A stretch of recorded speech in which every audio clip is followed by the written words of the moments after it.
Good morning, everybody. Welcome to the Boricua BC2 show. I am your host, Bill Cancel. Happy Saturday, everybody. Happy weekend. We finally made it.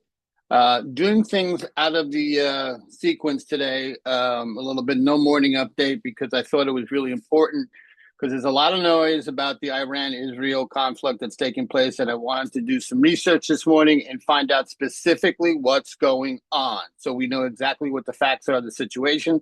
So this show is dedicated to that, so let's jump right in.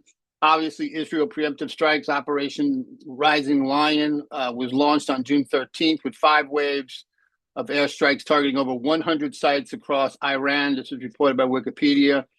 Targets that were involved in these strikes were Iranian nuclear facilities in Natanz, Fordow, and Isfahan, which is a missile production site, air defense systems, and residences of senior IRGC armed forces commanders. Forces involved more than 200 Israeli aircraft, including F-35 jets, in covert Mossad operations disabling defenses. From a casualty perspective, Iran reports 78 killed and 320 injured, including civilians. Some of the key losses in that are high-ranking IRGC commanders, including General Amir Ali Hajizadeh, and possibly others like Hussein Salami, along with several nuclear scientists. Iran's retaliation is called True Promise 3. It was launched on June 13th into June 14th. It launched over 150 ballistic missiles and 100 drones aimed at Israeli territories. Impact: at least 3 civilian fatalities and dozens injured in Tel Aviv, Rishon LeZion, and Jerusalem. That's by AP News. Material damages: residential buildings hit. 1 baby was rescued from a collapsed home. So that's pretty much what's happening there. Obviously, the tension is very hot right now. But I also want to spend some time talking literally about the U.S. involvement with this because we saw a lot of skeets yesterday that the U.S. is involved in this. We are not boots on the ground yet. So specifically, what the literal involvement is so far is the U.S. did not carry out any strikes on Iran. That has not happened.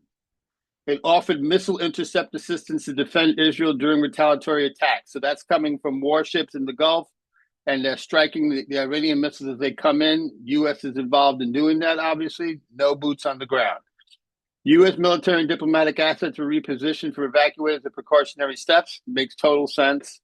Intelligence sharing remains plausible, but not officially confirmed, which would kind of make sense, the relationship that we have with Israel.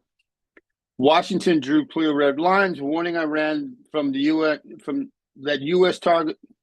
warning Iran away from U.S. targets while maintaining public distance from Israel offensive action. So what that is that if Iran has basically said that if the U.S. launches any defenses or gets involved in this thing, that they will start attacking U.S. military bases in the region. Now that's game over, red line, boots on the ground. Shit is going to get real quickly if we can do this. And again, this is a horrible situation that has the potential to explode catastrophically because Trump is trying to do a deal with Iran. Israel's had it with Iran. Iran's had it with Israel. The U.S. is a little bit upset with Israel because they did this launch while they're in the midst of negotiations. So it's a mess. But again, let's not lose sight on who caused the mess. Okay, this was caused by Bibi, and it was also caused by Trump. Trump had a working nuclear program with Iran years ago.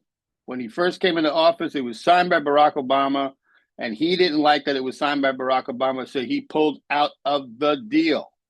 Now he wants the deal again. Idiot. That's all I can say. Idiot.